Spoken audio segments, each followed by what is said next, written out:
Sabe qual que é o meu IMC? Tal. Sabe qual é o IMC padrão? Tal. Sou gorda. Foda-se.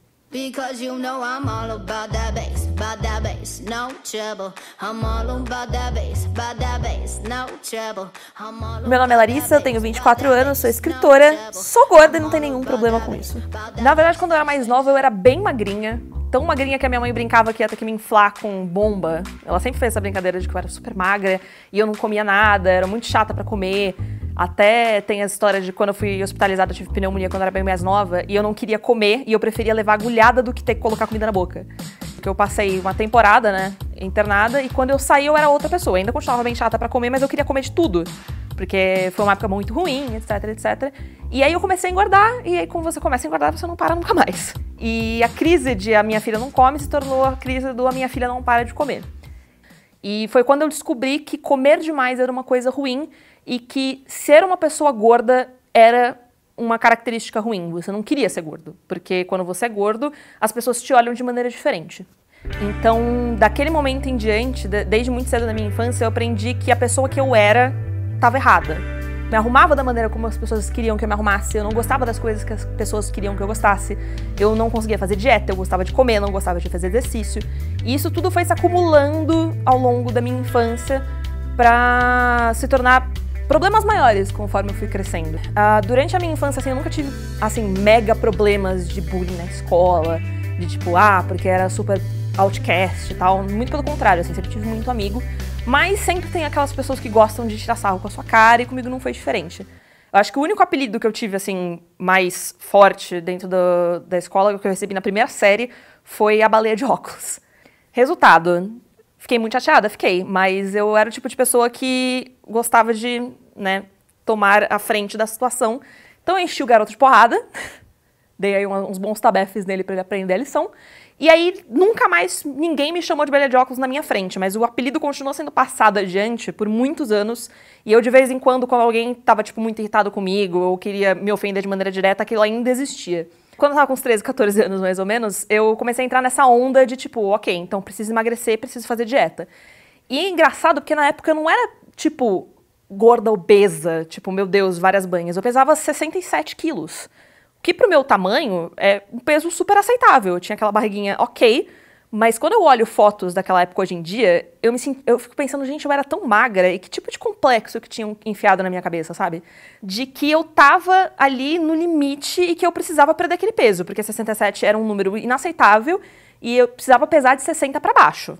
Porque todas as meninas pesavam de 60 pra baixo, eu era a menina mais gorda da sala, mesmo não sendo gorda. E eu comecei a entrar numa paranoia de querer perder peso. Várias coisas.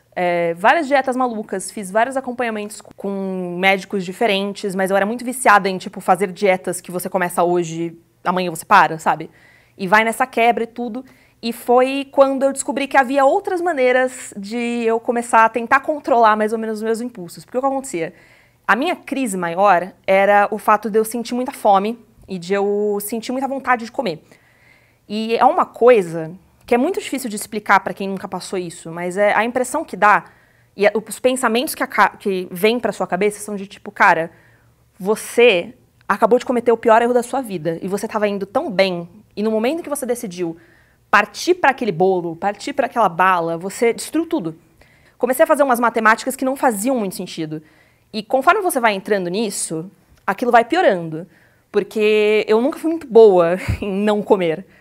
E foi quando eu entrei na neura de começar a tomar remédio. Comecei a tomar remédio para emagrecer, comecei a tomar remédio para forçar diarreia, comecei a tomar diurético, comecei a tomar um monte de coisa e comecei a forçar aquelas coisas que entravam em mim a saírem de outras formas, porque eu não conseguia perder peso, eu não conseguia ficar sem comer, mas eu não conseguia lidar com a informação daquela sujeira que eu estava colocando para dentro de mim. E isso me magoava de uma maneira muito profunda, assim, porque quando você não consegue fazer com que as coisas saiam do seu jeito, você tenta arranjar outras soluções. Então, se passar fome não estava dando certo, comer não estava dando certo, as dietas não estavam dando certo, de repente se eu botasse pra fora, começaria a dar certo. Não deu. Não deu. E a verdade é que eu acabei, tipo, destruindo certas partes do meu organismo por causa disso. Então eu tomava laxante pelo menos uma vez, tipo, a cada 2 dias. Depois eu comecei a tomar todos os dias e quando parou de fazer efeito, eu comecei a tomar 2 por dia. Então eu cheguei no limite em que eu passava a madrugada inteira acordada, com dor, assim, com cólica, porque eu tinha comido um cachorro-quente na escola, porque eu tinha aceitado um chocolate de alguém e ninguém sabia disso. Foi uma coisa que eu passei sozinha durante, tipo, boa parte da minha adolescência, assim. E você passar por isso e você não ver nenhum resultado foi o que foi ainda pior.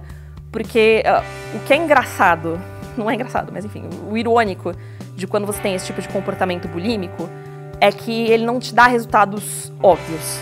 Você não tá perdendo peso, você tá fazendo uma troca que não existe. Você tá ingerindo e colocando pra fora, então, tipo, entendeu? A conta nunca fecha. E eu não conseguia ter um resultado pra mostrar. Então as pessoas que esperavam que eu perdesse peso não estavam felizes porque eu não tava perdendo peso. Eu não tava feliz porque eu não tava perdendo peso, mas ao mesmo tempo eu me sentia mais ou menos no controle. Eu sentia que eu tava conseguindo dar conta de alguma coisa ali, mesmo sem entender que eu não tava dando conta de nada. Eu tava perdendo o controle cada vez mais. A minha mãe resolveu me levar pra um tratamento diferente, que era uma coisa que ela tinha feito quando ela era mais nova, que era um tratamento chamado mesoterapia, que ele é basicamente um tratamento estético, que você injetar uma enzima muito louca lá no seu corpo, direto na barriga, aquilo dissolve a gordura e o você perde peso.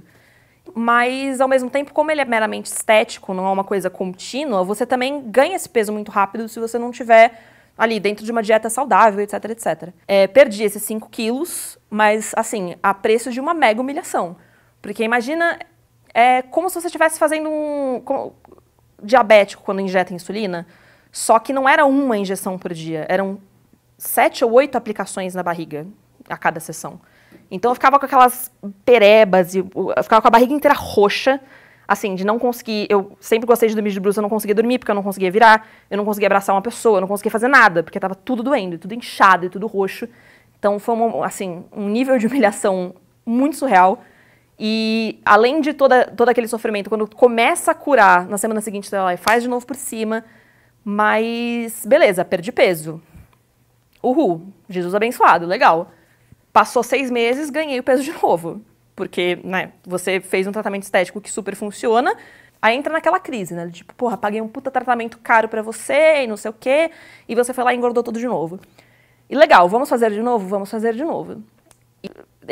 Acho que existe um certo tempo de sofrimento que uma pessoa consegue suportar por certas coisas. E o meu limite foram 5 sessões.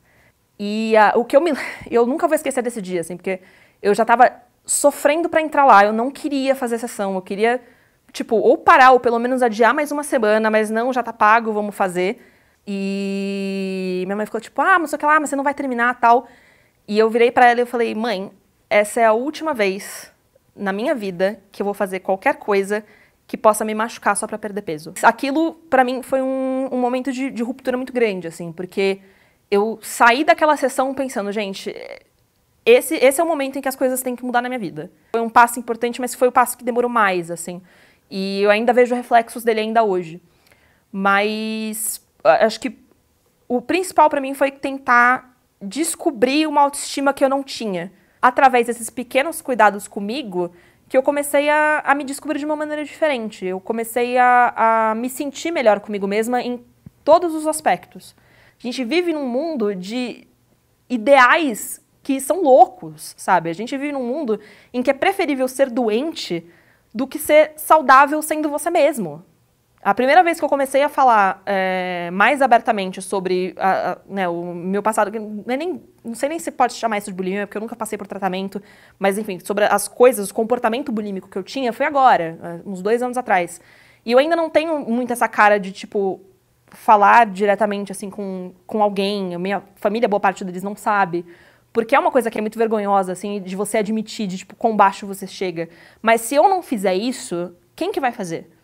E se não fosse por tudo que aconteceu, e de todas as coisas que eu passei, e de todas as pessoas que eu fui também, né, nesse meio tempo, assim, se não fosse a menina magra quando era criança, se não fosse a baleia de óculos, se não fosse a adolescente revoltada com peso, se não fosse as manias bulímicas, eu nunca teria chegado até o momento em que eu tô agora e até o livro que eu escrevi agora.